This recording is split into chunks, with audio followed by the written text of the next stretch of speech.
कालच्या व्हिडिओमध्ये बोलली होती की ओल्या कर्दीची ही रेसिपी तुमच्यासोबत शेअर करेल. खूपच टेस्टी आणि झणझणीत अशी बनते. तर ओल्या कर्दीला मी स्वच्छ करून घेतली, तिला 2-3 पाण्याने धुवून घेतली. त्यानंतर मग कढईमध्ये 2-3 चमचे मी तेल गरम केला. त्याच्यामध्ये 10 ते 12 इतकी लसूण ठेचून टाकली आणि थोडासा कढीपत्ता टाकला आहे. थोडीशी लसूण ब्राऊन झाली की याच्यामध्ये 2 चमचे मालवणी मसाला घातला आहे. तुम्ही दुसरा तिखट मसाला कोणताही घालू शकता.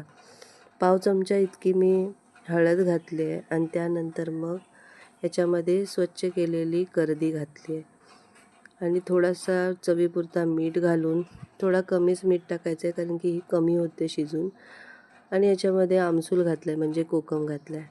त्यानंतर हिला फास्ट गॅसवर झाकण ठेवून 1-2 मिनटासाठी शिजवायचे आहे आणि त्यानंतर चेक करायचं आहे की हिचं पाणी सुकला की नाही.